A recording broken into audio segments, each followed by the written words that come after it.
Eu vou pedir hoje a ajuda não dos universitários, vou pedir ajuda dos católicos, ou ex-católicos. Vou entrar num tema polêmico hoje, não sei se é polêmico, mas vamos falar de juízo final.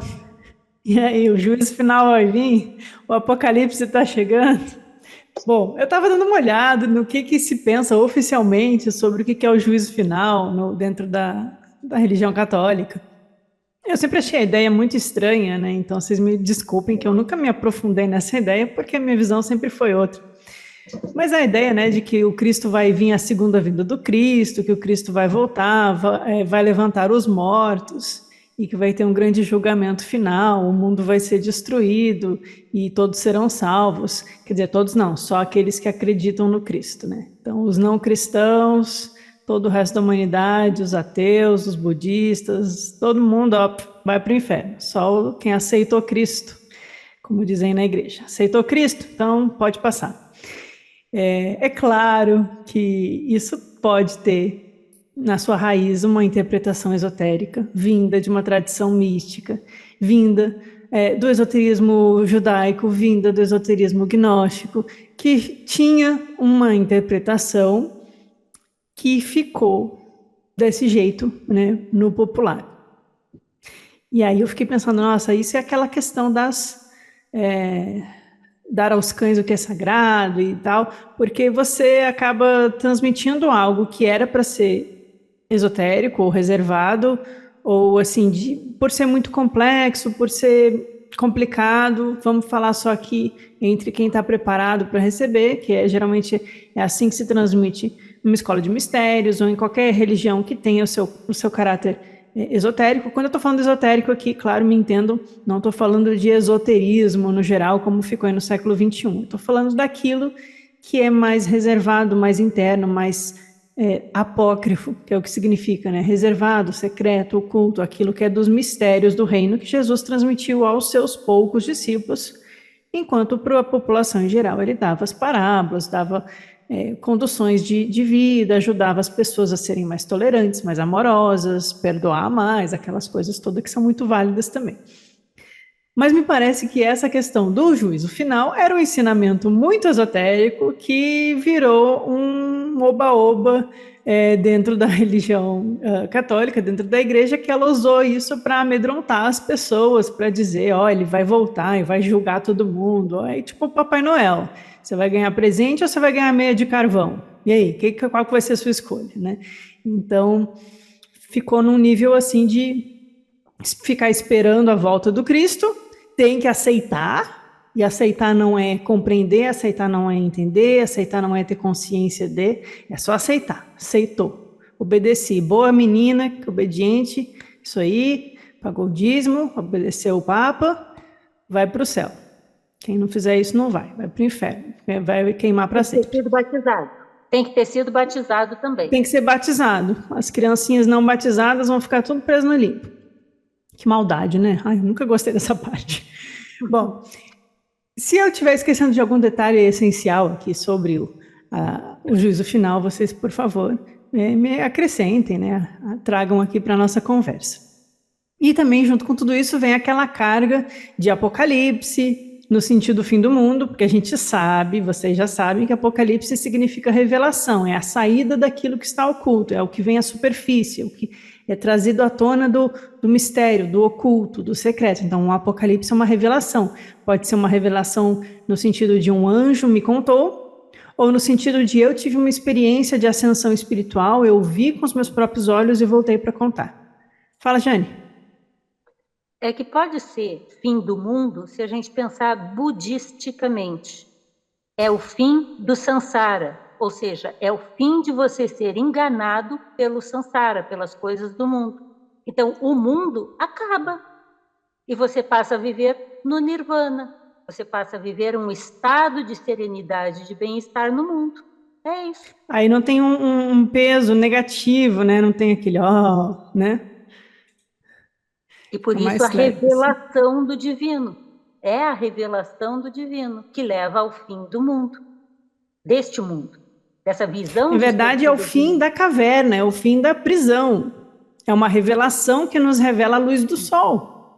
Vamos trabalhar aqui no nosso grupo, buscar, não estou dizendo que eu estou certa ou que eu tenho a verdade, mas buscar tentar ressignificar. Então, eu estou fazendo um exercício de exegese com vocês, é o que a gente tem feito, uma exegese gnóstica, com uma leitura que passa por mim, mas vocês também contribuem, e a gente faz uma exegese para mudar um pouco essa perspectiva que ficou tão marcada pela igreja de fim do mundo, de Jesus vai vir salvar a todos e os mortos vão se levantar. Então, eu estou tentando lembrar vocês aqui de alguns símbolos, porque hoje foi muito divertido preparar essa aula hoje, porque eu fugi dos meus meios tradicionais. Eu não consultei os livros que eu costumo consultar sobre o Evangelho de Filipe, que são os meus de cabeceira aqui para os nossos estudos, e eu resolvi usar imagens, e eu basicamente trouxe muitas imagens aqui hoje para vocês, pouco texto, muitas imagens, porque eu queria trabalhar com o símbolo. É claro que tragédias e coisas graves acontecem no mundo o tempo todo, tem algumas acontecendo atualmente, algumas muito graves, e toda vez que acontece alguma grande catástrofe ambiental, seja causada por nós ou não, né, seja guerras e pessoas com muito poder destruindo vidas alheias, alguém começa a falar que é o apocalipse, é o fim do mundo, Jesus está vindo, ainda mais agora quando foi parar lá em Jerusalém o negócio, né? Então, Deus me livre. Quer dizer, a Mônada me livre. Bom, fica muito essa ideia do fim. E a gente vai ficar pensando, mas os gnósticos falavam de fim? Tinha julgamento das almas? Tinha, no Pia Sofia fica bem explícito. Tinha fim? Tinha. Mas é como ficou pra gente? Não. Então eu vou tentar trazer para vocês uma leitura do que poderia ser uma interpretação desse juízo final e tudo mais, e a gente vai falar um pouco sobre as águas, a arca e o Santo dos Santos e, claro, a Câmara Nupcial. Tudo isso foi a partir de passagens do próprio Evangelho de Filipe. Eu sempre faço assim, eu leio as passagens, aí eu vou no meu material de apoio, eu leio o que eu acho que é relevante, trago para vocês junto com as reflexões. Não fiz isso. Eu li as passagens, eu falei, vou abrir aqui as imagens, coletei as imagens. Então, vamos lá. Então, eu vou começar a trabalhar com vocês com símbolos. É um exercício que a gente está fazendo coletivamente. Esse primeiro slide, eu resgatei de um antigo estudo nosso, um trecho, na verdade, 4 trechinhos, de um outro texto gnóstico que já está trabalhado na íntegra aqui no canal, que é o sobre a origem do mundo. Porque a gente vai falar da origem do mundo e do fim do mundo. Então, a origem do mundo também é um texto da Biblioteca de Nag Hammadi, que também está no Códice 2. Todos que a gente tem estudado aqui são os do Códice 2, o livro 2. Então, a origem do mundo, ele é bem aquela parte que todo mundo gosta, que a maioria gosta, que é falar do Caim e Abel, falar do Eldabaoth, dos arcontes, da Eva, aquele grande mito de geração do mundo na perspectiva gnóstica. Ele está ali mano a mano, assim, parzinho, fazendo primo do hipóstase dos arcontes, ou a realidade dos arcontes. Os dois estão no mesmo livro, no Códice 2, e os dois falam dos mesmos assuntos. E os dois complementam o apócrifo de João, que também traz esses mitos de criação, só que mais completo. Bom, porque eu peguei esses trechos, o Sobre a Origem do Mundo vai falar sobre a água. E aí eu comecei com ele, porque eu trouxe hoje, fazer o contrário, trouxe os trechos do Evangelho de Filipe mais para o final, mas vocês vão ver que vai falar sobre a água também. Então vamos só lembrar.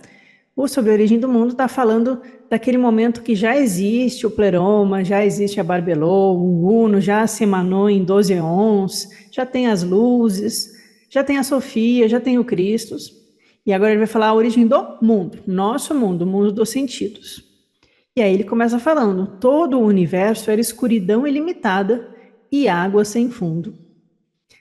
A gente vê que os gnósticos trabalham a imagética da água de diversas maneiras. E a gente tem que se dar conta que tem as águas sem fundo, escuras do abismo, e tem as águas luminosas da vida que vivificam, que são as águas do batismo. São 2 tipos de água. Então, todo o universo era escuridão ilimitada e água sem fundo. Ficou pequenininho, então eu espero que vocês consigam ler. Foi no abismo do caos que o imenso oceano cósmico apareceu. Agora, sobre Nebro, aparece esse nome aí, um nome próprio, não me perguntem, não sei. Mas agora, sobre Nebro, descobriu-se tratar de um aborto sem nenhum espírito. De quem está falando? Do nosso titio Yaldabaoth. Ele nasceu de uma nebulosa no vasto oceano cósmico e, ao ser engendrado, partiu para os confins do caos. Então a imensidão do abismo foi conhecida, pois ele desapareceu nadando nas águas escuras. Está de acordo com o apócrifo de João. Diz que quando a Sofia dá a luz a ele, ela gera ele sem a sua contraparte, sem o Cristo, ou seja, sem espírito, e aí ele é como um aborto. E aí ela fica com vergonha e esconde ele numa nuvem. Então, ó, aqui ele não tem espírito e ele nasceu de uma nebulosa. Então, os textos estão dialogando bem. E ele parte, ao nascer, para os confins do caos. Então, ele preenche o caos como essa força que foi criada, e ele desaparece nadando nas águas escuras.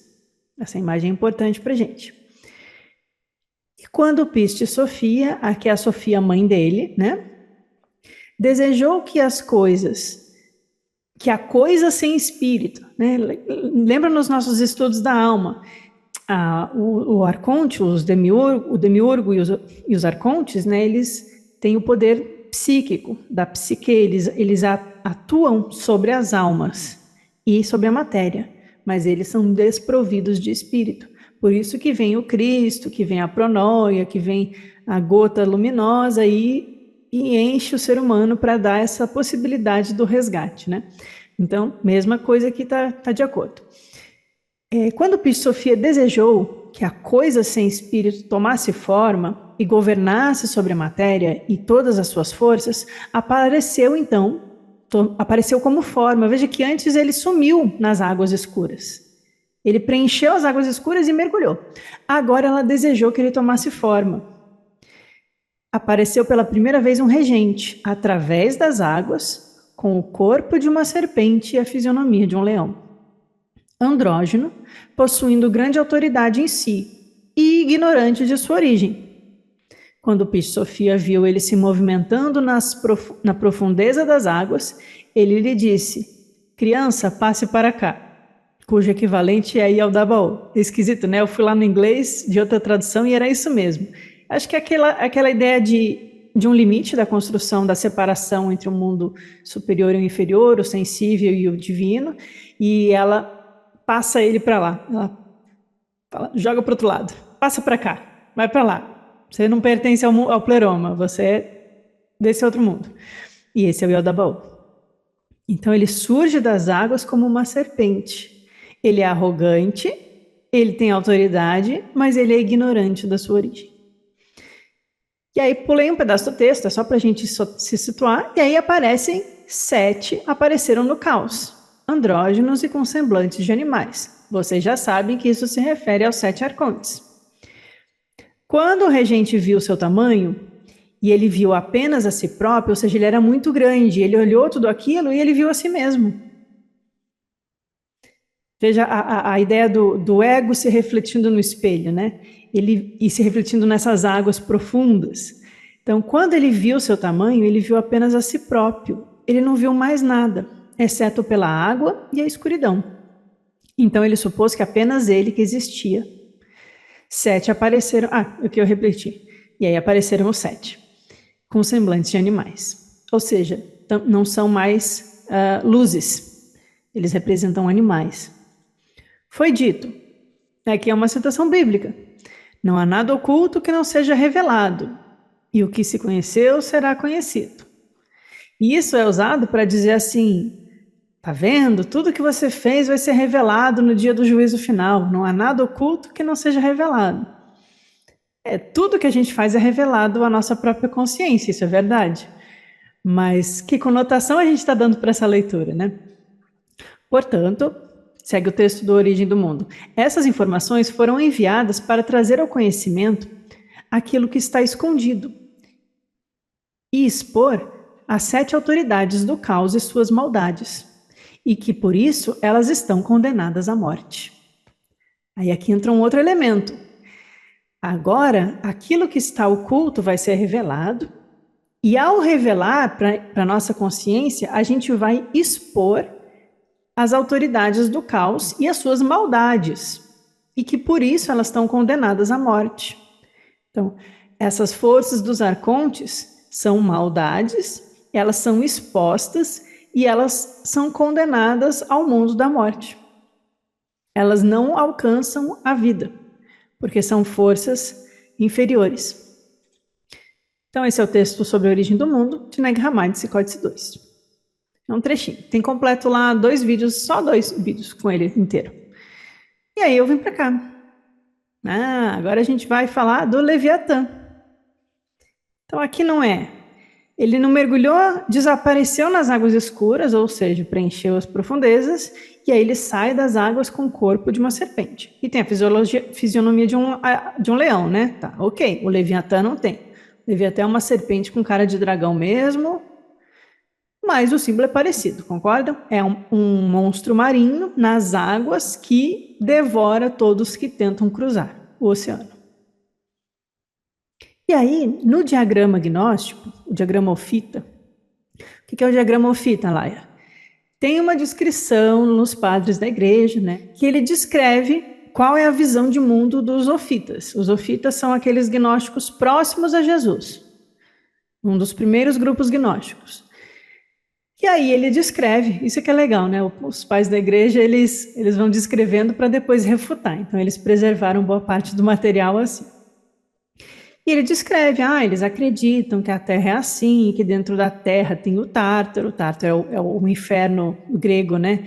Dos piores, onde estão os vilões e os monstros, os deuses telúricos mais terríveis, os gigantes, os deformados, aquela coisa assim terrível. Então tem o Tártaro, tem a Terra, aí tem o portão, o Behemoth. Aí ele está descrevendo a cosmogonia gnóstica. Só que o Irineu, quando a gente lê, ele está descrevendo para zombar. Ele está falando, olha esse bando de maluco que acredita nessas coisas. Porque era um ensinamento esotérico, era um ensinamento reservado, e ele não estava tendo acesso a nenhuma interpretação, então parecia um monte de nonsense para ele. Ok? Ele não entendia, e ele diz, não entendia absolutamente nada do que estava sendo dito. Então, tinha mais... Então só pode ser bobeira. Tem um dado bem, eu acho que é importante destacar, Laia. O termo ofitas é o nome que é atribuído ao primeiro grupo de discípulos diretos de Jesus.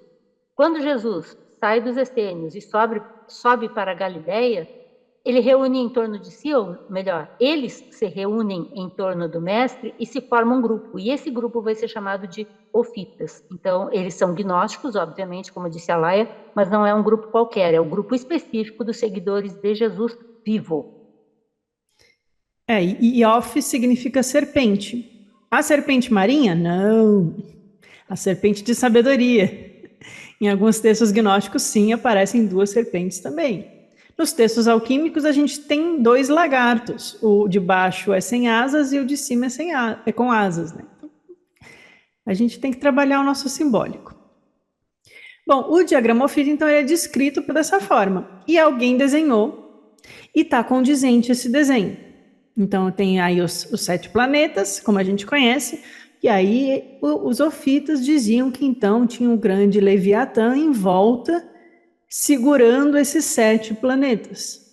Vejam como bate com a imagem que a gente acabou de ler aqui sobre a origem do mundo. Tem os 7 e tem a grande serpente no oceano do caos, que foi a primeira criatura gerada e que passou para o lado de cá. Acima desse Leviatã, que na tradição judaica é um monstro que também precisa ser vencido, né? Tem um tipo de paraíso com os 12 signos zodiacais, e a gente relaciona com os 12 ons, as constelações, etc. E aí a gente tem 2 camadas. A azul da escuridão, que não é a escuridão dos infernos, mas é uma escuridão profunda, assim, que cria esse limite, e a amarela da luz, que abre-se para o pleroma dos leões e o pai da totalidade. Isso é uma das leituras gnósticas, tá? Bom, Por que eu trouxe ela? Porque ela usa a imagem de uma serpente que nasce das águas e a partir dessa serpente surge os 7 arcontes e surge a matéria disforme passa a tomar forma. Então, é o surgimento do nosso mundo material, que é envolvido na mitologia, lendo o mito como símbolos, imagens, alegorias, metáforas que falam com nossa alma, com nosso inconsciente, como representações de coisas reais, mas que usam a linguagem para conseguir atingir a gente. Linguagens diferentes, com figuras, né? Então tem essa grande serpente marinha. Bom, e aí a gente tem a imagem dos anjos lá, de Deus, lutando contra o Leviatã. Então, uma imagem que também tem, no Sobre a Origem do Mundo, tem a imagem de Sabaô, o bom, que escuta a sabedoria de Sofia e se eleva até o 7º céu e passa a ser o opositor de Aldabaô. Então, a gente tem a ideia de a guerra dos anjos, né? Os anjos da luz e os anjos das trevas, isso fica bastante forte entre os essênios também. E aqui eu encontrei uma imagem que não é oficial do judaísmo, mas a pessoa... Eu gostei, se tiver alguma coisa errada, me ajudem a corrigir, mas ela cita onde tem as passagens que fundamentam a ideia da gente ter essa imagem aqui. Então vejam que lá nas profundezas do abismo a gente tem as águas do caos, simbolizadas por um dragão. Então está batendo com o texto da exegese da alma. Os gnósticos vieram depois, eles estão bebendo dessa tradição judaica. Então, é só para a gente perceber, olha, eles pegaram coisas do esoterismo judaico, mas eles estão trazendo a leitura deles para esses símbolos. Mas a gente tem as águas do caos e o dragão. Tem os fundamentos da terra, o Sheol aqui é o inferno, e as bases que fundamentam o céu, que seguram o céu, que é uma abóbada, né? A imagem é androcêntrica, é centrada na humanidade, não estamos falando de Via Láctea, de cosmos, de outras coisas. E aí temos a Terra, as estrelas, os andantes, que são os 7 planetas, o firmamento e as águas de cima, aqui ó, só para a gente visualizar. Tem as águas de baixo com esse dragão, as águas de cima, acima do firmamento, e além das águas de cima, a gente tem o reino de Deus. Então, com a imagem? Então, vê se aqui na outra também não bate. As águas de cima pode ser essa profundeza azul aqui, o firmamento. Então, tem o círculo da luz, o pleroma e o pai do todo, acima, né? Aqui também a gente tem as águas de cima e aí o reino de Deus acima. Então, tá parecido, vocês não acham? Não é igual, não é o mesmo posicionamento, não tem os mesmos nomes, mas está parecido. O que eu quero propor para vocês? Eu já falei disso aqui, eu estou me repetindo, sim, porque agora a gente vai ver uma outra passagem que reforça isso. Quem que atravessa as águas? Quem que abre as águas para voltar à pátria que foi perdida? Quem que estava no cativeiro, sendo escravizado, e aí precisa fazer uma longa jornada, enfrentar muitos desafios e abrir as águas para chegar ao reino de Deus. Porque são os escolhidos. Oi? São os filhos de Sete que estão vivendo no Egito e são liderados por Moisés. Ou não?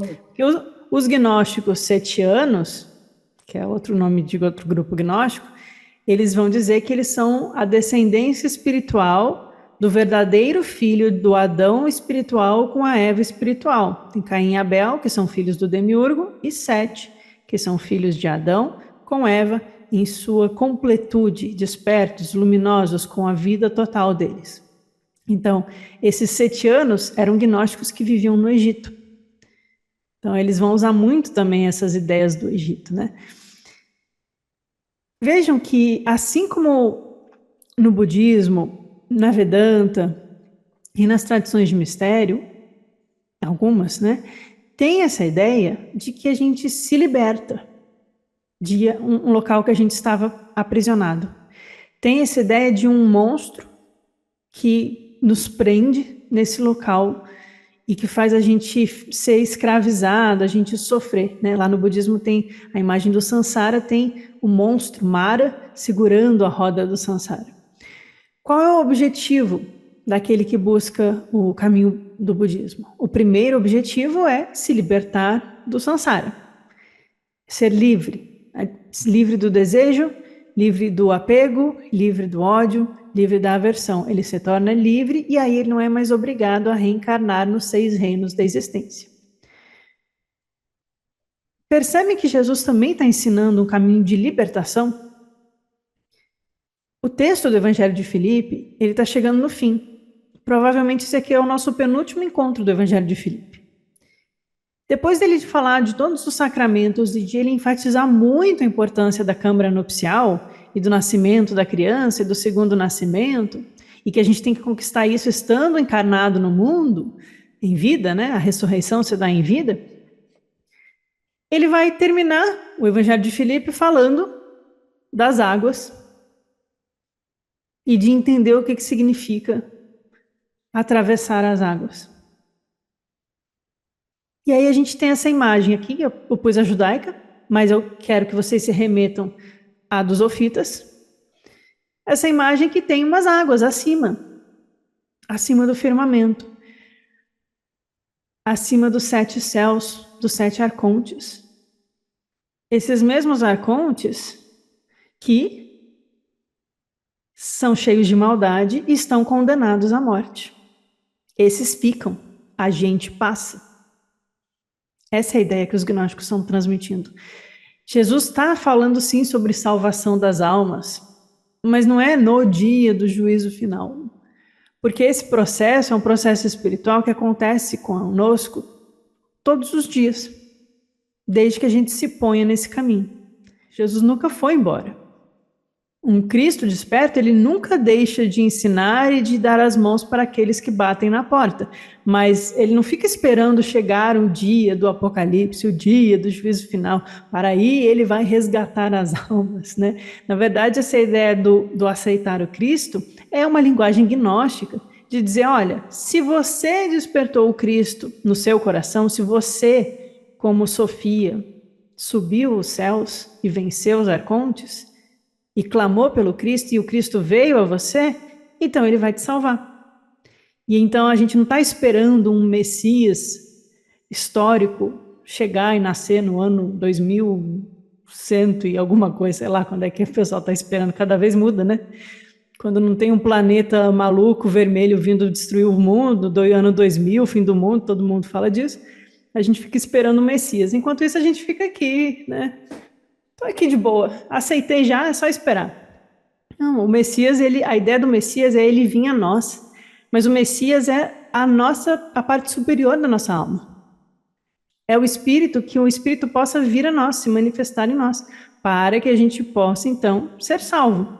Então, o cristianismo gnóstico, ele está ensinando sobre salvação, ele está ensinando uma tradição esotérica, porque ele está trabalhando com questões muito profundas do caminho espiritual, e ele está usando a imagem judaica das águas acima, que precisam ser abertas. Por quem? Quem abre as águas? O grande sacerdote, o sumo sacerdote do templo. E aí a gente está falando então de uma egrégora espiritual também. Ou de alguém que representa esse Cristo. Não estou dizendo que Moisés é Cristo, eu não sei nem se Moisés existiu. Os historiadores adoram ficar debatendo sobre isso. Para mim não faz muita diferença, eu acho meio chato esse debate, mas se alguém gostar, pode trazer aí. Mas a ideia é, tem um caminho de libertação. Só que aí, voltando lá no budismo, vou usar o budismo de exemplo, tem um ensinamento que diz assim, Sansara significa a nossa existência nesse mundo, a nossa existência condicionada nesse mundo. E aí é que é a grande dificuldade que também aparece entre os gnósticos. Tem gente que entende no budismo que Sansara é o mundo material. Aqui é o Sansara. Lá é o Nirvana. Mas tem mestres do budismo que falam Sansara é Nirvana e Nirvana é Sansara. O que eles estão dizendo? Eles estão usando a lógica, eles estão dizendo, não é uma localidade física, é um estado de consciência.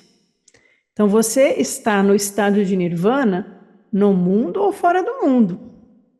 E você está no estado de samsara, estando encarnado num corpo material ou no bardo, no pós-morte, perturbado pelas suas próprias emoções. O mesmo para os gnósticos. A libertação, a ressurreição se dá estando no mundo. O caminhar pelas sete portais dos 7 céus dos arcontes se dá estando no mundo. A gente tem que vencer os arcontes no mundo. E aí a gente busca atravessar as águas.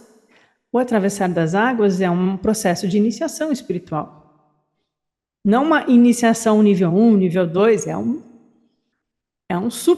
uma supra iniciação, uma saída do firmamento, que é a imagem que os judeus usam quando eles falam do cativeiro ou do exílio, que é a imagem que os gnósticos usam quando eles falam do filho pródigo, ou que o Bardesanes usa quando ele fala do príncipe que veio ao Egito e esqueceu o seu reino oriental onde nasce o sol.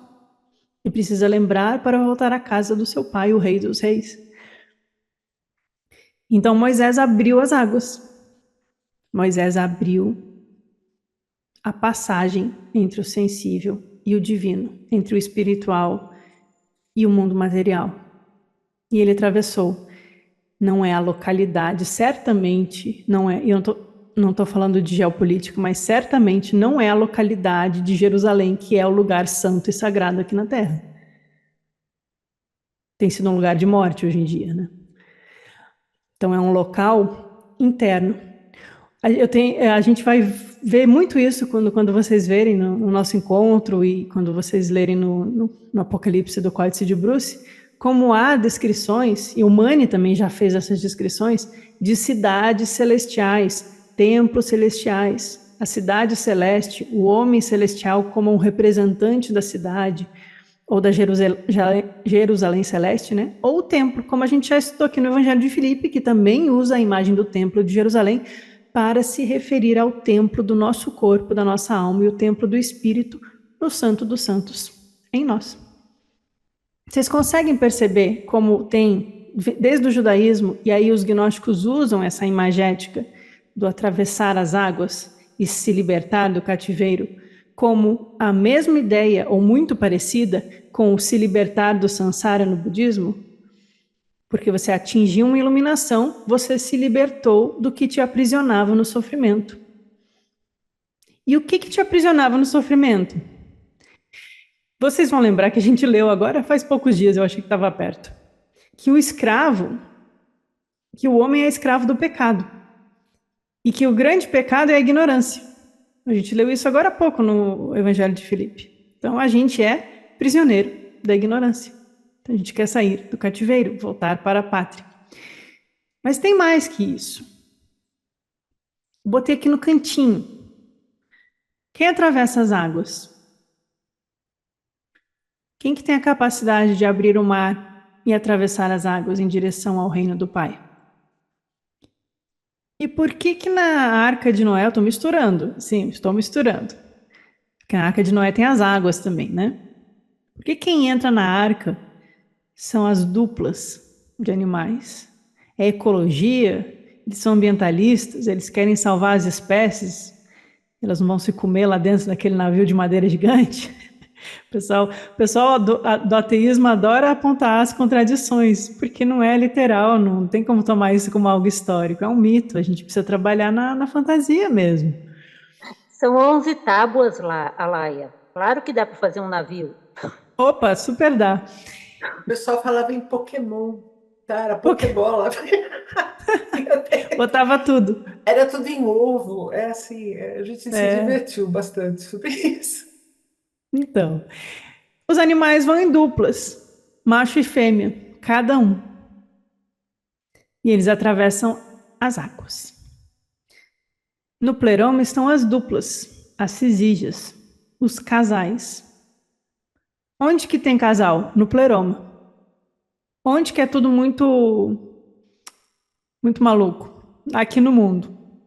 Aqui nós não estamos com as duplas formadas, nós não atingimos a câmara nupcial, nós não efetuamos a união dos dois polos. Mas na arca vão as duplas, e a arca atravessa as águas. Tu não acha que o Jung ia ter amado isso? Com certeza. Não sei se ele falou disso, mas pode ter até tocado Eu nesse não assunto. vi. Eu não vi, mas é Eu não perfeito. sei se é isso, mas lendo sobre as águas eu falei, mas e a arca? É claro que no mito gnóstico, a arca tem outra interpretação da oficial também. É muito divertido quando a gente lê os gnósticos. No oficial me ajudem aqui. A humanidade estava muito degenerada e aí Deus resolveu aniquilar todo mundo e salvou só Noé, a família e as duplas de animais. Bonzinho esse cara. É um deusinho super simpático. Como é no mito gnóstico, também tem um dilúvio. Lá no meio do apócrifo de João, o demiurgo manda um dilúvio para aniquilar a humanidade. Por quê? Porque a humanidade estava prosperando em sabedoria, crescendo e se desenvolvendo, e ele percebeu que ele não ia conseguir controlar, porque a humanidade era superior em espírito a ele. E aí ele fala: vou matar todo mundo.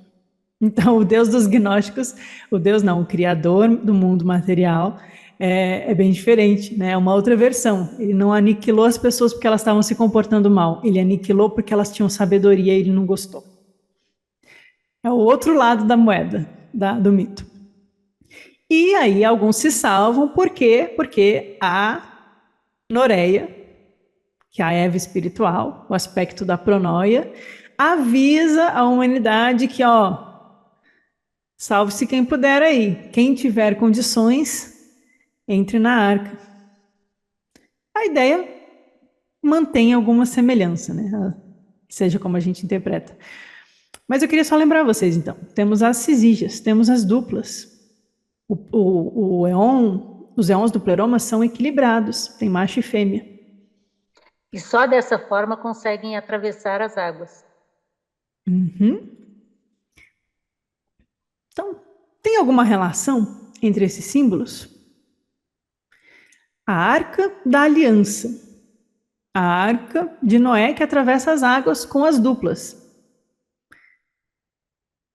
e o Santo dos Santos. No lugar santo, tem a menorá, candelabro com as 7 velas que você precisa acender as 7 luzes, porque você ilumina os arcontes, eles deixam de ser escuridão, eles transformam-se em poderes. Você acende as luzes, e aí você tem direito a entrar no Santo dos Santos, onde tem a arca. No Santo dos Santos, só o sumo sacerdote pode entrar. E o Santo dos Santos, ele é coberto por um véu. E só o sumo sacerdote pode abrir esse véu. Olha o Moisés aqui. Um exercício só. E aí eu voltei aqui. O Santo dos Santos está além do véu. No Santo dos Santos está a arca da aliança, né? Mas o que é essa arca da aliança guardada por 2 querubins? Que tem um véu e que guarda algo muito precioso na tradição judaica. O Santo dos Santos, para os gnósticos, aqui no Evangelho de Filipe, é o lugar de nascimento, de ressurreição, do segundo nascimento. Porque o Santo dos Santos representa para o Evangelho de Filipe a câmara nupcial. Onde que quem entra na câmara nupcial? As duplas. Pai e mãe, para nascer o filho. Então, quem entra na arca? Macho e fêmea. A câmara nupcial, é isso que ela representa. Me parece que eles estão ampliando o uso simbólico, mas estão falando da mesma coisa. O Santo dos Santos também representa a parte superior da cruz. E a parte inferior ficará abaixo das águas, o mundo da escravidão. Não sei se está fazendo sentido para vocês esse simbolismo. Para mim fez, assim. Queria só compartilhar. Se não estiver fazendo sentido, vocês descartam, não tem problema. Mas vejam, o Santo dos Santos é a câmara nupcial, onde dois se tornam um, onde entram as duplas de animais, depois de acender as 7 velas. E a Arca da Aliança, ou a Arca da Salvação, no caso de Noé, é capaz de atravessar as águas e evitar aqueles que ficaram para serem destruídos. Assim como aqui no Sobre a Origem do Mundo, os arcontes com caras de animais, que são a fonte da maldade, vão ser destruídos. Mas com a presença do sumo sacerdote que abre o véu, nós podemos fazer a passagem das águas superiores e adentrar o reino do Pai. Então eu acho que Jesus estava realmente ensinando um caminho de libertação espiritual muito profundo, que ficou no popular como, é o fim do mundo, vai cair um meteoro, tem que aceitar Jesus. Não, gente, é muito mais profundo. Eu lembrei do Evangelho de Tomé. Se reduzires 2 a 1 e fizer o interior como exterior, e o exterior como interior, e o de cima como o de baixo, e o masculino e o feminino, de maneira que o masculino não seja mais masculino e o feminino não seja mais feminino, então entrareis no reino. Os dois que precisam entrar, masculino e feminino, ser transformados em um. Então chegamos finalmente na passagem do Evangelho de Filipe que me inspirou a buscar essas imagens, que diz o seguinte, estamos na 131. A câmara nupcial, no entanto, permanece oculta. É o Santo dos Santos. O véu inicialmente ocultava a forma como Deus governa a criação. Então, aqui esse paninho branco e vermelho é o véu que oculta o Santo dos Santos. Para chegar lá, tem que passar pelo lugar santo e tal. A gente já teve até um estudo sobre isso aqui. Mas para os gnósticos, a câmara nupcial é o ápice é o 5º sacramento, é o último sacramento, né? Já passou pelos outros. Já acendeu o fogo da crisma. Já trouxe o corpo de Cristo. Já se despiu, se arrependeu. E aí, aqueles que se arrependem, aí ficou como um negócio carola, né? Arrependei-vos, aí você vai ser salvo. Mas levando a sério tem outro sentido. Então o véu do Santo dos Santos ocultava a forma como Deus governa, porque o Espírito estava oculto, ele não estava presente, ele não estava brilhando, ele estava querendo brilhar, mas a gente não estava deixando, porque a gente não abriu o véu para ele, a gente tem que abrir o véu, a gente tem que entrar no Santo dos Santos. Porém, quando o véu for rasgado e as coisas interiores forem reveladas, essa casa ficará desolada e será abandonada e destruída. Aqui o fim, a destruição. O que vai ser destruído? É aquela ideia do despir-se que Jesus também traz. É a ideia que tem Sofia, de que a Sofia pisa na cabeça de cada arconte e pula para cima. E fala tchau, tchau para vocês não me pegam mais. Então, o que fica é destruído, não é negativo, não é para a gente ter medo. Na verdade, é um simbolismo de libertação. E toda deidade inferior fugirá daqui. Todos os daimones, tudo que pertence ao inferior, fugirá daqui. Não para o Santo dos Santos, porque não será capaz de se misturar com a luz pura e com a plenitude perfeita, mas irá para baixo das asas da cruz e de seus braços. Então agora a gente imagina a cruz, a gente chegou na junção do vertical com o horizontal. A parte de cima é o Santo dos Santos, e aí a gente atravessou o véu. E o que ficou para baixo, ficou para trás. E segue a 132. Essa arca será nossa salvação, quando o cataclismo das águas ocorrer. Vocês esperavam por essa passagem? Essa arca será nossa salvação, quando o cataclismo das águas ocorrer. Opa, agora mudou um pouco a laia. Agora não é só a água que eu vou abrir, vou atravessar, ou que eu vou de navio, vou na Arca de Noé lá, navegando numa boa, né? Não. Uma boa não, porque era uma tempestade, né? Então, mas agora tem uma outra água, o cataclisma das águas. Agora o negócio ficou mais apocalíptico, na linguagem popular, ficou mais pesado. Vou continuar, que a gente vai amarrar. No 133, aqueles que pertencem à ordem sacerdotal serão capazes de se retirar para dentro do véu, com o sumo sacerdote. Por essa razão, o véu não se rasgou somente no alto, pois nesse caso estaria aberto somente para os do alto. Nem foi rasgado somente embaixo, pois nesse caso teria sido revelado somente para os de baixo. Mas foi rasgado de alto a baixo. Aqueles acima abriram para nós que estamos embaixo, para que pudéssemos penetrar no segredo da verdade. Então tinha um guia, tinha um sumo sacerdote, tinha um hierofante da luz, tinha um mestre iniciador, tinha uma força celestial, tinha a luz de Elelete, tinha o Cristo Salvador.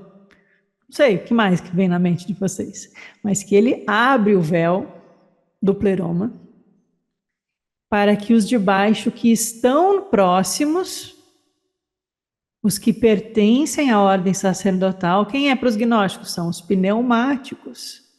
O Irineu disse que só os pneumáticos vão ser salvos. E ele não é pneumático, então eles estão falando mal dele, mimimi.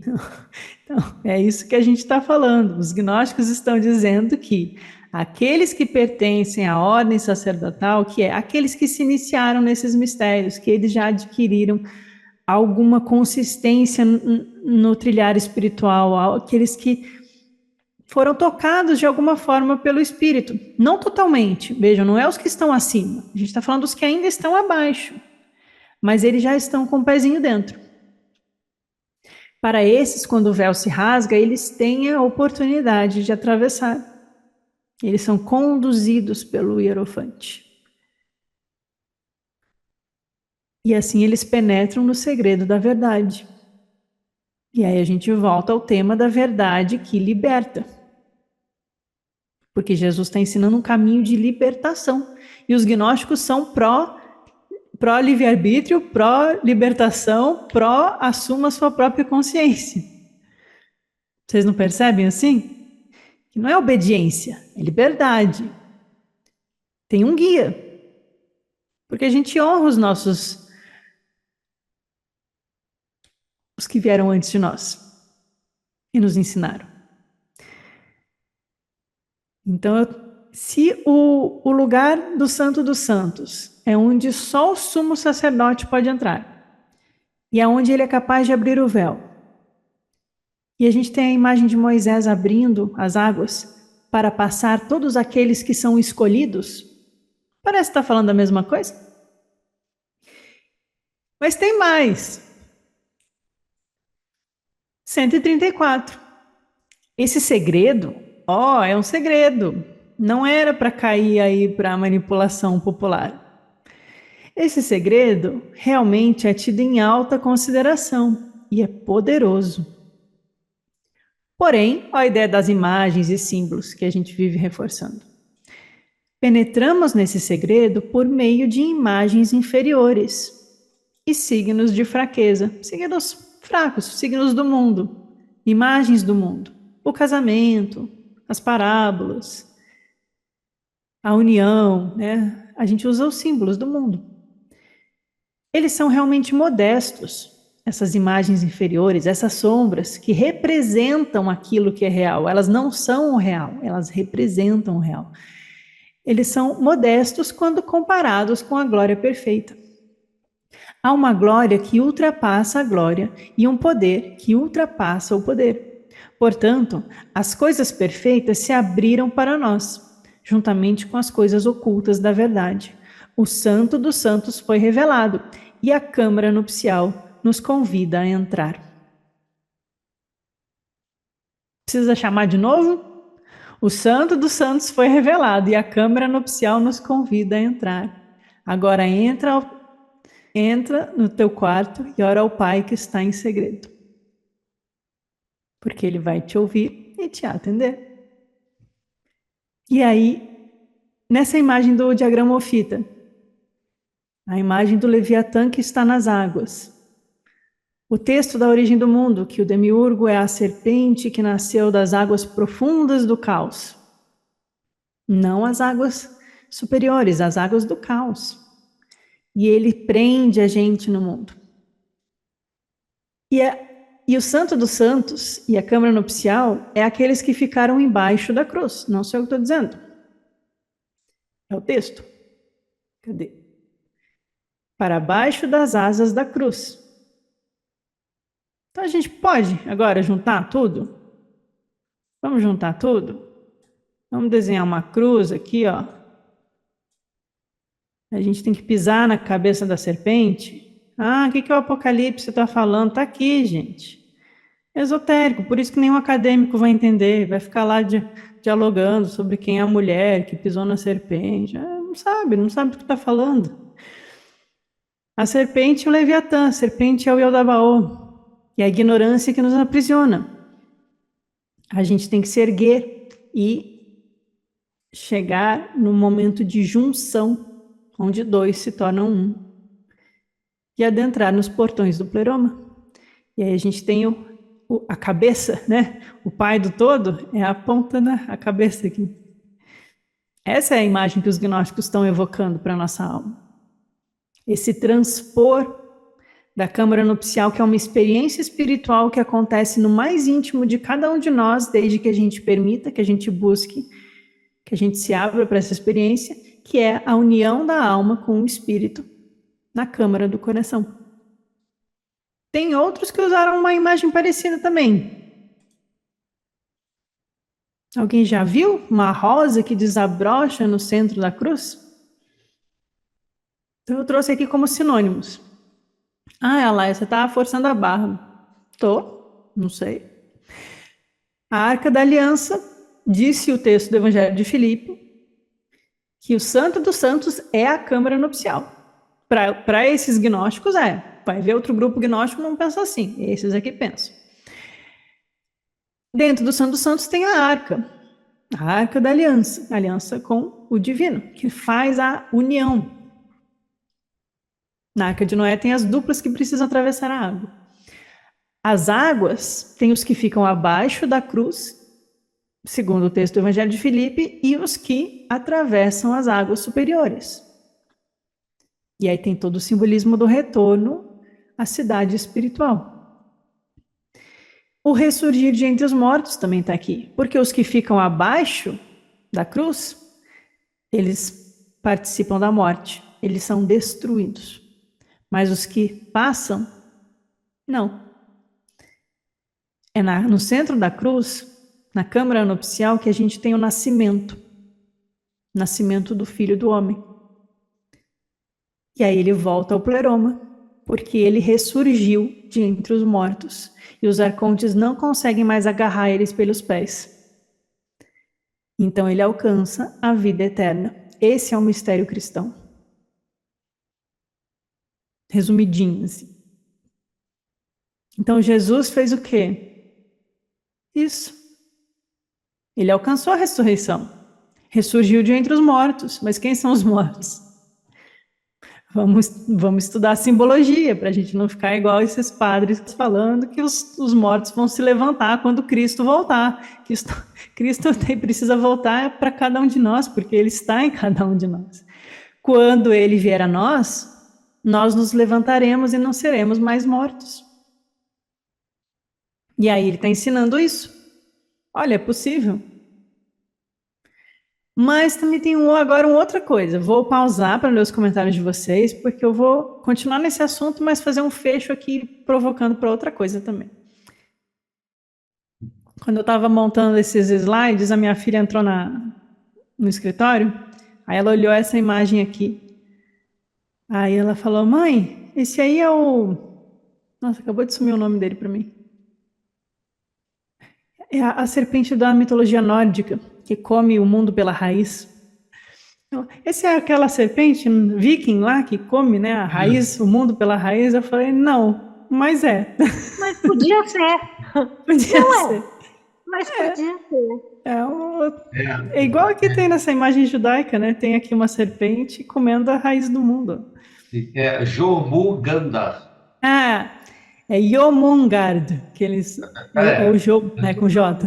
É que ela falou, mãe, essa é Jomungard? É, a serpente. E a gente precisa escapar da serpente. Ela precisa ter sabedoria, criar asas. A Renata comentou aqui, ó, fim dos tempos, fim de Cronos. Vamos fazer a conexão aqui com o que a Renata disse. Quem é Cronos? Cronos é o Saturno. Qual é o planeta ligado ao Odabaô? Olha aqui, ó, Saturno, é o último aqui. Ele rege o tempo tem a ver com a morte. O fim do tempo é a libertação. Gente, o tempo passa e a gente continua dando voltas. Bom, mas tem um fim? Alguém poderia perguntar. Um fim temporal. Porque aqui a gente está falando de pessoal. Estou no nível individual, né? Assim, cada um, quando se liberta, é o fim daquele mundo prisão que se torna parte do pleroma da vida eterna, nessa visão gnóstica. Mas tem um fim coletivo, nesse sentido até que ficou do Apocalipse mal entendido? Tem também, para os gnósticos, valentinianos e setianos. Tem o fim de um ciclo. Tem o fim de um ciclo. Onde que eu encontro isso? No Pisto Sofia. Agora eu vou convidar vocês para ler comigo um slide só de trechos do Pisto Sofia, que eu sempre trago assim umas manchetes do Pisto Sofia. Quando vocês forem estudar inteiro o Pisto Sofia, vocês vão, isso aqui eu já entendi, isso aqui vai ficar bem mais fácil, vocês vão ver. Manchetes de Pisto Sofia, que falam do fim. E aí eu quero pedir para vocês, para a gente repassar o olho aqui, rapidinho. A Câmara Nupcial, o Santo dos Santos, o véu é rasgado, as coisas são reveladas, e quem participar do santo vai poder fugir, né? E quem ficar abaixo da cruz vai se misturar com as sombras. Estou resumindo aqui o parágrafo. Aí ele vai falar da arca, que é a salvação, quando o cataclismo das águas ocorrer. Eu deixei essa ponta solta aqui. E aí aqueles que pertencem à ordem sacerdotal serão capazes de entrar no véu, ou se retirar para além do véu, junto com o sumo sacerdote, né, porque eles estavam nessa leva, e aí eles vão poder atravessar as águas. Aqueles acima abriram para que nós estamos abaixo pudéssemos entrar no segredo da verdade. E esse segredo é tido em alta consideração, e a gente penetra nesse segredo através dessas imagens inferiores, que a nossa mente precisa da linguagem, da imagem, da conexão emocional, a gente precisa, né, trabalhar humanamente isso, até chegar num nível supra-humano, né? E aí ele vai falar da glória e das coisas perfeitas, e que o Santo do Santo foi revelado, e a Câmara Nupcial nos convida a entrar. Qual é o grande tema de Pisto Sofia? Tem alguns. São 6 livros. Pisto Sofia é um livro, chamado Um Livro. Ele foi dado esse nome, mas não é o nome dele. É que a gente convencionou assim. E é dividido em 6 livros. Os 2 primeiros é a história de Pisto Sofia. Aquela que aqui no início de hoje deu nascimento a essa serpente com cara de leão e separou ele e falou, filho, passa para cá. Essa é a Pisto Sofia. Ela cai para resolver o problema que ela gerou, que é um problema necessário para a existência acontecer. Então é um mito, ele está tentando explicar como as coisas aconteceram. A Pisto Sofia cai lá no fundo do abismo, no caos, e ela entra em profundo arrependimento e sofrimento, e ela começa a louvar os poderes da luz e clamar pelo Cristo que vem em resgate dela à medida que ela vai subindo e passando pelos 7 arcontes. e pisando na cabeça deles e dando um pulinho degrau assim. Quando ela passa pelo último, ela abandona, ela não é mais amarrada ao destino, ela abandona as forças dos arcontes e ela se une ao Cristo, porque Cristo é o amado, por quem ela clamava que a resgatasse. Bem a dama donzela em perigo. Esse é o tema dos 2 primeiros livros de Pis Sofia.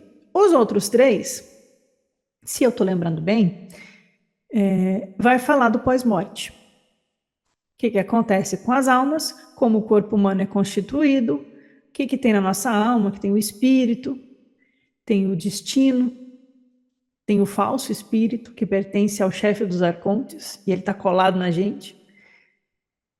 O destino que é amarrado pelos arcontes e faz a gente ficar reencarnando e reencarnando até não aguentar mais, porque não é um destino muito bom, porque ele é tingido pelas maldades dos arcontes, que são aquilo que a gente comete em vida, né? Influenciados por esse vício. E aí a alma vai para esse pós-morte e ela é julgada. Ela é julgada pelo próprio falso espírito que caminha junto com ela. Sabe aquele diabinho que fica no ombro? Ficou no popular? Pode pensar nele como falso espírito. Ele está lá, faz besteira, xinga, rouba, mata. Você merece. E aí ele te julga no pós-morte.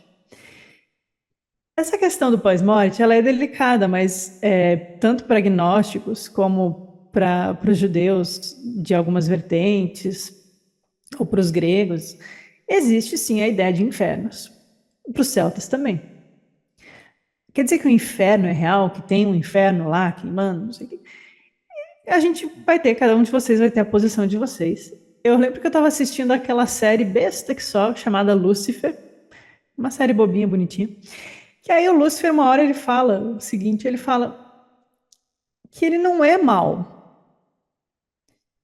As pessoas fazem burradas e ele é simplesmente um encarregado por cumprir a justiça para elas. No caso, o Lúcifer ali ele não é o portador da luz, ele representa o diabo na série mesmo. Então, ele está simplesmente fazendo o serviço de Deus, fazendo com que a justiça seja feita. Então, quando a gente fala em inferno e em castigo divino, na minha leitura, pelo menos, é igual você falar que se você beber uma garrafa de cachaça e sair dirigindo na Dutra de noite e você bater e morrer, Deus não te castigou, você se castigou. Você bebeu e foi dirigir. Não é vontade de Deus que você seja punido e sofra. Você está simplesmente colhendo o resultado das suas escolhas. E assim é no Pis Sofia. A alma ela é castigada por si mesma. A Virgem de Luz fica lá só olhando para ver se a justiça está sendo feita.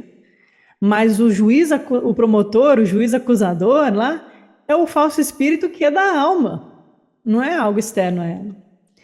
E aí os infernos não é uma região especificamente. O texto descreve várias sub-regiões dos infernos. E tem a pior, que é o Tártaro. E a escuridão exterior. Mas os infernos, eles são construídos, as punições são construídas de acordo com as ações de cada pessoa. Então, é nós mesmos que estamos nos punindo. Lá na tradição celta, cada pessoa, quando morre, vai para um submundo que é como um sonho e ela revive aquilo que a sua própria consciência gerou. Então, é como lá na teosofia, o Kama Louca lá, e depois o Devachan, que é a parte boa. O inferno é um produto da nossa própria mente. É a projeção daquilo que a gente teme, da maldade que a gente fez, do egoísmo que a gente cultivou, vai ser levado para o estado psíquico e a gente vai ter que lidar com aquilo no pós-morte. E se a gente não resolveu bem, não encontrou o Cristo ainda, a gente volta. E é isso que o Pis Sofia vai ensinar. Não está resolvido, não está muito bom, então volta e tenta de novo. É muito generoso, inclusive, isso. Você tem uma segunda chance, uma terceira, uma quarta, uma quinta. Mas aí o Pis Sofia diz que tem um limite. E ele não dá um número. Mas ele vai falar que vai ter um fim dos tempos. Aí essa é outra visão de fim. Inclusive, eu estava vendo, o pessoal gosta muito, eu acho interessante, não estou criticando, não. O pessoal que tem experiência de quase morte, EQM, né? Eu acho muito engraçado como ficam tentando cientificar essa experiência ou tornar ela algo concreto. Então, assim, não, tal pessoa quase morreu e voltou, e ela disse que o pós-morte é assim. E aí eu falo, gente, é assim para ela, porque a mente dela vai projetar a realidade dentro do que ela acredita, a linguagem que ela tem, o mundo que ela viveu. Cada um vai ter um EQM diferente. Tem semelhanças, tem a sensação de estar sendo puxado, a luz, tem alguma coisa que é semelhante. Mas o como é do outro lado de lá, só cada um vai saber quando cada um for, né? Essa é a grande questão. Mas voltando para os gnósticos, Jesus vai ensinar isso, que ele está ensinando, transmitindo esses ensinamentos que possibilitam a gente encontrar um caminho de libertação para a alma, para o nosso sofrimento, reencontrar o espírito, voltar para a casa do Pai, etc, etc. Porque é possível que isso seja feito e que à medida que a gente tem acesso a esses ensinamentos, a gente no pós-morte, se a gente durante a vida pratica esses ensinamentos, no pós-morte as coisas vão ficando mais amenas, até que uma hora a gente consegue as iniciações, os batismos, as crismas, no sentido gnóstico, os despertares espirituais, e aí a gente consegue não ser mais puxado pelos arcontes, porque no Psofia, os arcontes são como esses acusadores que ficam planejando a próxima vida da pessoa, porque já que ela não efetuou a união espiritual, ela não chegou na câmara nupcial, então ela vai ter que voltar. E aí cada pessoa volta e tem um corpo preparado para si e uma experiência preparada para si de acordo com tudo aquilo que ela vem sendo nas vidas anteriores. Então, parece um linguajar aqui espírita, teosófico, que eu estou falando, mas isso está lá no Psofia, que é um texto do século II, do século III. Eles falam disso claramente, né? E aí eu trouxe umas passagens para a gente ver da Psofia, parando de enrolar, para a gente conseguir identificar coisas que bate com o que a gente estudou aqui hoje, com esse diagramofita, com a ideia da arca, com a ideia do Santo dos Santos, da câmara nupcial e da cruz, e do vencer a serpente, né? Então, vamos lá. Isso está no terceiro livro de Psofia. Jesus está dizendo, tudo isso que vos disse não vai ocorrer neste momento, mas na consumação do éon. Ai, lá, você vai pausar de novo. Eu vou deixar vocês doidos. Consumação, é que eu quero pegar a palavra. Cadê aqui a palavra? Aqui. Não, aqui é cataclisma das águas. Não é consumação do éon, é o cataclisma das águas. Tudo isso vai ocorrer neste momento, mas na consumação do éon, isso é, na dissolução do todo, ou seja, na ascensão total do número de almas perfeitas da herança da luz. Antes da consumação, portanto, isso que vos disse não vai ocorrer, mas cada qual ficará em sua própria região, no qual foi colocado desde o princípio, até que o número de almas perfeitas seja completado. Aqui tem uma ideia de fechamento, fim de ciclo. Tem um número total de almas perfeitas que precisa ser completado para esse fim ocorrer. Tem uma consumação do éon. Aqui a coisa ficou mais apocalíptica, né, nesse sentido de fim. Dizei aos que ensinam... Aqui é outra passagem mais para frente, do mesmo livro. Dizei aos que ensinam doutrinas errôneas e a todos os que são instruídos por eles, os charlatães de hoje em dia. Ai de vós, pois se não vos arrependerdes e abandonardes vosso erro, ireis para o castigo do grande dragão da escuridão exterior, que é extremamente severo, e nunca sereis lançados de volta ao mundo, mas sereis não existentes até o fim. Então tem casos imperdoáveis no gnosticismo? Tem casos imperdoáveis. O dragão da escuridão exterior lembra muito a imagem do Yaldabaoth, que é o filho do caos, que no Sobre a Origem do Mundo é jogado lá para baixo. Ele é o regente das águas do caos, enquanto o Sabaoth é o regente dos céus superiores. E eles que estão em guerra, a guerra dos anjos, né? Então, esse grande dragão da escuridão exterior, ele está lá embaixo, né? Não vou voltar muito, ó. É como se fosse aqui, ó. Raspou para fora. Nem ele deu conta de você. Você é tão ruim que nem eu da Baal te aguento, meu filho. Você, ó, nem ele, você conseguiu superar em maldade qualquer maldade dele. Então, ó, já era para você. É isso que Jesus está dizendo. Quem que vai para isso? Não é nenhum de vocês não aqui, não fiquem com medo. Nenhuma pessoa minimamente decente vai para isso. Isso aqui tá os psicopatas, os pedófilos, os genocidas, sei lá, os nazistas, as pessoas, ou os que pegam doutrinas espirituais e deturpam a fim de destruir as almas das outras pessoas e praticar feitiçaria por fins extremamente egoístas. Esses também vão para o dragão da região exterior. Jesus repete isso com ênfase, não é só aí em Psofia. Então ele está, assim, fazendo uma distinção aí entre as almas, mas que a maioria está tudo muito bem, a gente só continua reencarnando e tentando. É só assim, não pisa muito na bola. Mas a culpa é sua, não é Deus que está te culpando, não. Agora vamos lá. Portanto, quando o período de punições, né, porque a alma morre, passa um período lá. Tem no judaísmo, é o período de dissolução dos corpos inferiores, que você precisa ser limpo, né? Um período de ablução, de limpeza. Tem na teosofia o período do Kamaloka, que você precisa abandonar os seus vícios mais grosseiros para depois ter o direito a reencarnar. Então isso parece com outras tradições, né? Então a alma tem um período de punições e julgamentos dos regentes. Quando esse período tiver terminado, o falso espírito é o ajudante de Aldabaoth. É o que cola na gente e incita a gente a ficar errando até a gente aprender.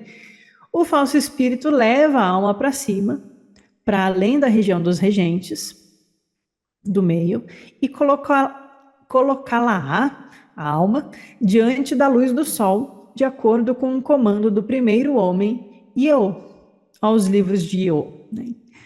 Vocês vão ouvir falar. Então, a alma vai ser colocada diante do sol, de acordo com o comando do primeiro homem. A gente sempre fala aqui do homem, né? O homem celestial. E colocá-la perante a juíza, a Virgem de Luz. Que é a Virgem de Luz para os gnósticos, gente? A Pronoia. E ela examina aquela alma e, descobrindo que é uma alma pecadora, ou seja, que errou, lança no seu poder de luz para que possa se estabelecer com o corpo e com a comunhão da percepção. Achei estranha essa tradução, mas eu acho que ele está dizendo assim, ó, lança a alma para um novo corpo para que ela possa se estabelecer e comungar com a percepção dos sentidos, voltar a sentir o mundo sensível, né, a percepção, cujo tipo vos direi na distribuição do todo. E a Virgem de Luz marca aquela alma e entrega a um dos recebedores para que seja moldada num corpo apropriado aos pecados que cometeu. É aquela lei do karma. Cada um tem o que lhe é devido, nem mais, nem menos. E amém, eu vos digo, ela, a Virgem de Luz, não vai livrar aquela alma das mudanças de corpo, ou seja, você vai continuar reencarnando, meu amor, você vai. Ninguém te livra, não adianta fazer petição para a Mãe Divina, não adianta ficar rezando para a Mãe Divina te livrar das coisas, você tem que trabalhar na sua própria consciência e mudar a sua vida, fazer a metanoia. Né? Então, essa alma vai para um novo corpo e ela vai continuar reencarnando até ter completado o seu último ciclo, de acordo com o seu mérito. Algumas pessoas aceleram esse caminhar, elas tornam o ciclo mais curto. Outras vão mais a passos lentos, mas elas terminam. Algumas são retardatários, algumas são reprovadoras e algumas ficam para trás. Eu vos falarei sobre os tipos e características dos corpos nos quais cada alma é moldada segundo seus pecados. Todas essas coisas vos direi quando tiver terminado de falar sobre a distribuição do todo. Bom, eu trouxe essas passagens para tentar deixar um pouco explícito que Jesus está falando de um fim de um ciclo também. E que tem um número certo de almas que passam e tem um número que fica. aqui no Evangelho de Filipe, ele falou que todos aqueles que ficarem abaixo dos braços da cruz serão destruídos e voltarão à morte. Eu acho que é uma ideia que casa uma bem com a outra. Aqui me parece que é a mesma ideia oriental dos grandes ciclos de Brahma, das respirações e inspirações de Brahma, ou que a teosofia usou muito, né, os ciclos das raças, da humanidade, que começa e termina. Então, pelo que eu entendi da Pisosofia, a gente precisa continuar caminhando, e quem tiver tocado o ensinamento, aqui Jesus ensina muito uma coisa, isso aí é bom da gente falar. Quem acessa os mistérios que ajudam na libertação das almas? Quem tem bons renascimentos. Eu estou usando aqui reencarnação, renascimento, mas é só para facilitar, é isso que ele está dizendo lá no texto. Quem tem bons renascimentos tem uma vida facilitada, acessa o ensinamento e tem chance de colocar os mistérios em prática. Colocando os mistérios em prática, a Virgem de Luz põe um selo em você, e aí a gente vai falar dos 5 batismos e dos 5 selos no gnosticismo, e aí você vai conseguir, na hora que os véus se rasgarem, você vai entrar na arca, você vai passar, você vai atravessar junto com Moisés na hora que o mar for aberto. Quem não tiver, fechou seu ciclo. E aí não sei como Jesus não entrou nesses detalhes no Pisosofia. Na teosofia fala-se de um início de um novo ciclo. E aí eu imagino, agora é a Laia falando, não é os gnósticos dos textos, que aqueles que ficaram muito abaixo da nota de corte naquela humanidade, no próximo ciclo vão ser os animais daquela humanidade. Quem não conseguiu se tornar humano o suficiente e aqueles que chegaram a entrar no pleroma ou chegaram perto, ou os que entraram no pleroma vão ser os deuses da próxima humanidade, ou os semideuses dos gregos, lá os Hércules e aqueles que são meio divinos e meio humanos, né? E daí volta os outros mitos, outras simbologias, né? Mas aqui sou eu divagando. Mas o fato é, Jesus fala assim de um fim dos tempos, de um fim de ciclos. Mas não é um período muito longo, não é um meteoro que vai cair, não é a Terceira Guerra Mundial, né? E aí ele fala que cada pessoa vai completar o seu próprio ciclo e alguns, de acordo com o seu mérito, vão atravessar essas águas antes. Então não desanimem. Essa possibilidade existe. E os infernos não são eternos, os renascimentos continuam, e depende de nós, basicamente.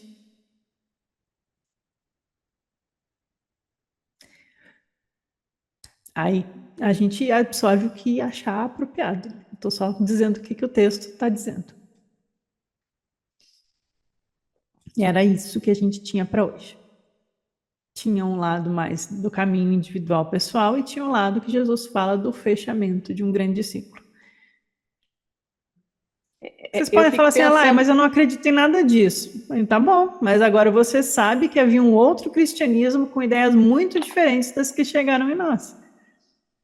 Tem lá no livro do Bardesanes, naquele texto, o livro das leis das nações, que é justamente sobre isso que você trouxe, Kátia,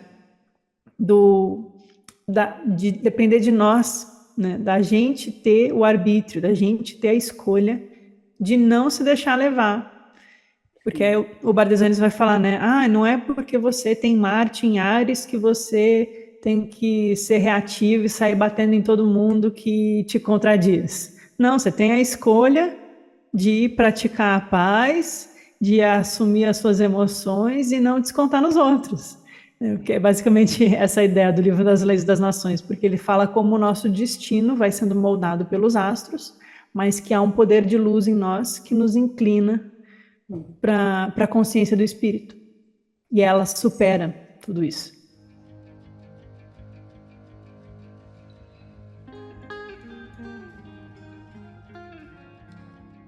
Ele perguntou assim, podemos interpretar que o abrir as águas ou atravessar as águas seria vencer os arcontes ou dominar as emoções?